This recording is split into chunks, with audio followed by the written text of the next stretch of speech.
అందరికీ నమస్కారం. ఓం గం గణపతియే నమః. ఓం నమః శివాయ. ఓం శ్రీమాత్రే నమః. జ్ఞానానందమయం దేవం నిర్మల స్ఫటికాకృతం ఆధారం సర్వవిద్యానాం హయగ్రీవం ఉపాస్మహే.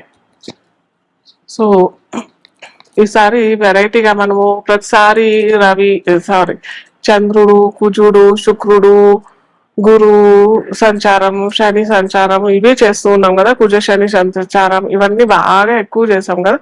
సో ఇప్పుడు ఏంటంటే మనము రవి రారాజు, మనకి నవగ్రహాల్లో రారాజు ఎవరు అని అంటే రవి. రవి అంటే సూర్యుడు. సో ఈ సూర్య సంచారం గురించి మనం తెలుసుకుందాం.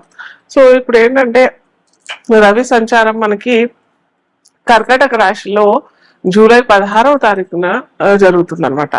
సో ఎప్పుడైతే రవి సంచారం మెయిన్ గా 2 రాశుల్లో జరిగినప్పుడు కాలం మొత్తం కాలగణన మనం చూసినట్టయితే కాలం మొత్తం పెద్ద మార్పులోకి గురవుతుంది.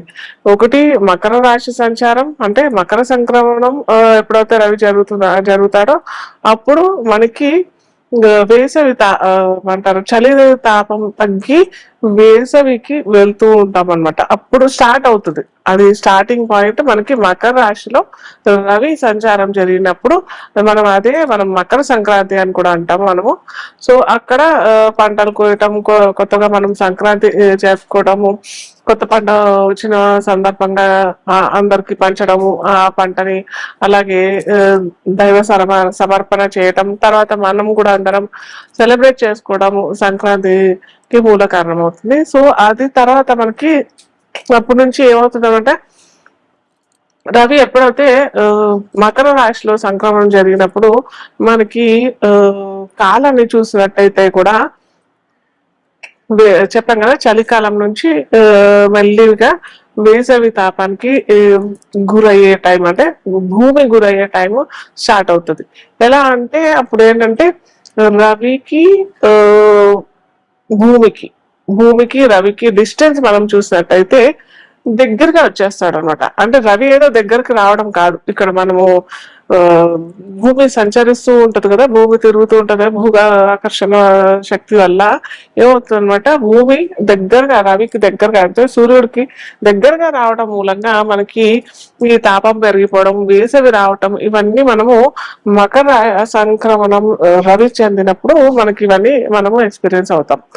అది ఒక పెద్ద మార్పు, కాలంలో ఒక పెద్ద మార్పు అయితే మకర రాశి సంక్రమణం. నెక్స్ట్ మార్పు వచ్చేది ఎప్పుడు అని అంటే మనకి కర్కాటక రాశిలోకి రవి సంచారం చేసినప్పుడు, రవి సంక్రమణం కర్కాటక రాశిలో జరిగినప్పుడు అప్పుడు ఏంటంటే ఈ వేసవి తాపం తగ్గి వర్షాలు స్టార్ట్ అవ్వటము ఇలాంటివన్నీ జరుగుతుంటాయి మనకి. ఎప్పుడైతే రవి కర్కాటక రాశిలో ప్రయాణం చేసినప్పుడు అప్పుడు మనం దాన్ని దక్షిణాయనం అని అంటాం. మనము అందరము ఏంటంటే దక్షిణాయనము ఇదేంటి ఉత్తరాయణం అని ఊరికే అంటూ ఉంటారు. ఏంటి ఇదంతా డిఫరెన్స్ అని అంటే మనం ఎప్పుడైతే ప్రకృతిలో మనము స్పెండ్ చేస్తామో, ఎప్పుడైతే మనకి దృశ్య రూపంగా మనము దృశ్యాన్ని వీక్షించే ప్రయత్నం చేసినప్పుడు మనకి ఈజీగా తెలిసిపోతుంది. మీరు సూర్యుని గమనించండి, ఎప్పుడైతే సూర్యుడు నార్త్ సైడ్ అంటే ఉత్తరాయణం కొద్దిగా సూర్యుడు సెంటర్ మార్నింగ్ చూసినప్పుడు సూర్యోదయం నుంచి కాలక్రమేణా రోజు గడిచిన కొద్దీ ఉత్తరం వైపు ప్రయాణం జరిగింది అని అంటే అది మొత్తం ఉత్తరాయణం అవుతుంది. ఎప్పుడైతే సూర్యుడు దక్షిణాయనం అని అంటే సౌత్ సైడ్ ఎప్పుడైతే ప్రయాణం స్టార్ట్ చేయడం మొదలు పెడతాడు అది దక్షిణాయనం అవుతుంది. సో దీనివల్ల మనకేంటి ఉపయోగము, మనకేంటి డిఫరెన్సెస్ వస్తాయి అని అంటే మనము ఒక్కొక్క రాశి, అన్ని రాశులు మనము చూసుకుందాం. మేషరాశి నుంచి మనకి మీన రాశి వారికి ఎవరెవరికి ఏ ఫలితాలు వస్తాయి అది మొత్తం మనం ఇప్పుడు తెలుసుకుందాం ఒక్కొక్కటి. సింహ లగ్నం తెలియని వారికి రాశి అని చూసినట్టయితే సింహ లగ్నాధిపతి ఎవరు అని అంటే మనకి ఇక్కడ రవి వస్తాడు. ఓకే, సో ఇక్కడ రవి ఎక్కడ సంచారం జరుగుతున్నాడు, ఇక్కడ మనకి కర్కాటక రాశిలో సంచారం జరుగుతున్నాడు. సో తన నుంచి 12వ రాశిలో సంచారం జరుగుతుంది. అంటే తన నుంచి వ్యయంలో ఉన్న కర్కాటక రాశిలో రవి సంచారం జరుగుతుంది. సో ఇక్కడ ఏమవుతుందంటే గురుతో పాటు ఉన్నాడు అక్కడ మళ్ళీ కూడా. శుక్రుడు ఇవన్నీ అన్ని గ్రహాలు కూడా వస్తుంటాయి, అవి మనం తర్వాత ఎపిసోడ్స్ లో మనం చూసుకుందాము. రవి ఎప్పుడు సారీ శుక్రుడు ఎప్పుడు సంచారం జరుగుతాడు, బుధుడు ఎప్పుడు సంచారం జరుగుతాడు, ఇవన్నీ మనం తర్వాత చూసుకుందాం. కానీ ఇక్కడ మేజర్ గా మనకి ఎఫెక్ట్ అయింది ఏంటంటే గురు సంచారం. అయితే గురువు ఇక్కడ అష్టమాధిపతి అవుతాడు, అలాగే పంచమాధిపతి కూడా అవుతాడు సింహరాశి వారికి. సో సంతానానికి సంబంధించినట్టయితే కానీ లేదా మంత్రోపాసనకు అయినా కానీ చాలా మంచి సమయం, అనువైన సమయం అనే చెప్పవచ్చు. సంతాన ఉత్పత్తి అంటే సంతానం కోసం ఎదురు చూసే వాళ్ళు చాలా మంది ఉంటారు కదా, వారికి కూడా ఇది మంచి ఉపాయం. చిన్న చిన్న ఉపాయాలు చేసుకున్నట్టయితే ఖచ్చితంగా సంతానం కలిగే అవకాశాలు కూడా చాలా, సత్సంతానం అని చెప్తున్నాను, సత్సంతానం చెందే అవకాశాలు కూడా చాలా ఉంటాయి. ఎందుకంటే ఇక్కడ మనకి సంతాన కారకుడైన రవి, గురువుతో పాటు రవి ఉన్నాడు కదా, వాటికైతే చాలా మంచి అవకాశాలు అని చెప్పొచ్చు. అయితే ఉద్యోగస్తులకైనా కానీ వ్యాపారస్తులకైనా కానీ ఇది అంత మంచి సంచారం కాదు రవి సంచారం. ఎందుకంటే సింహరాశికి అధిపతి అంటే అధిపతి అయితే ఎవరైతే ఉన్నారో రవి, అతనే వ్యయంలో ఉన్నాడు కదా, నెగటివ్ హౌస్ లో ఉన్నాడు, తన నుంచి వెనకాల హౌస్ లో పడిపోయాడు. కాబట్టి కొద్దిగా అనవసరమైన ఖర్చులు లేదా హాస్పిటల్ పాలే అయ్యే అవకాశాలు ఇవన్నీ చాలానే ఉంటాయి. సో ఈ ఇవన్నీ కొద్దిగా చూసుకున్నట్టయితే బాగానే ఉంటది.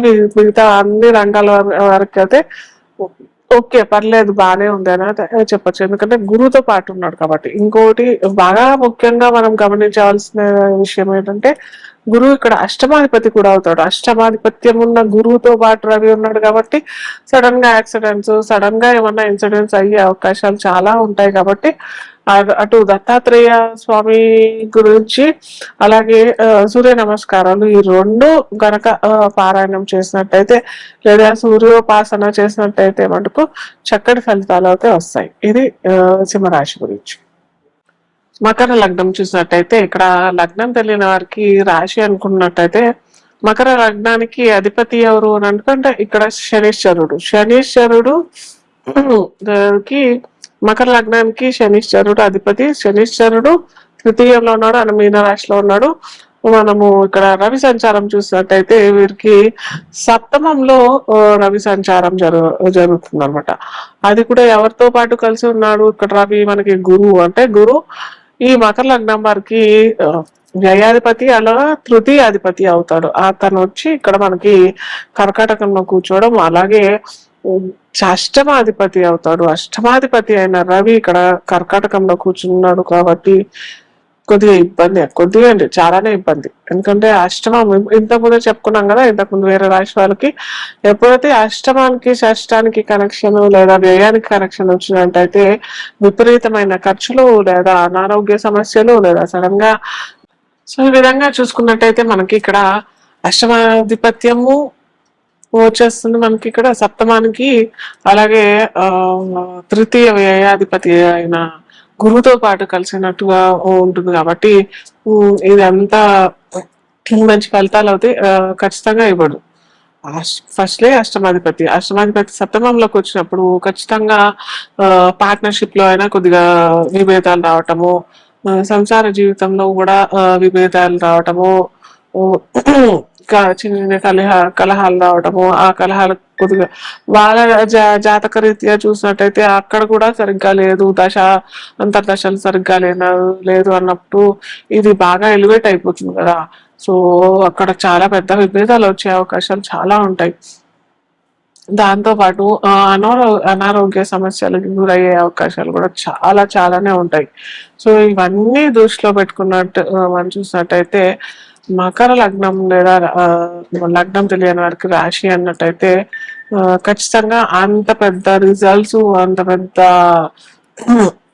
హ్యాపీ ఎండింగ్ లైఫ్ అయితే ఎండింగ్ మ్యారిటల్ లైఫ్ అయినా కానీ పార్ట్నర్షిప్ అయినా ఇవన్నీ విభేదాలు వచ్చే అవకాశాలు చాలా ఉంటాయి. కాబట్టి ఖచ్చితంగా గురు ఉపాసన అంటే గురువుకి మనకి దత్తాత్రేయ ఉపాసన అన్నా చేసుకోవచ్చు లేదా దక్షిణామూర్తి ఉపాసన అన్నా చేసుకోవచ్చు. దాంతో పాటు ఆ, రవి అని అంటే సూర్యోపాసన లేదా ఆదిత్య హృదయ స్తోత్రం అని అంటే ఇది ఆదిత్య హృదయ స్తోత్రం మనం ఎప్పుడు సజెస్ట్ చేస్తామంటే ఒకటి ఉద్యోగాల్లో ఆ, ఆ, ఏమంటారు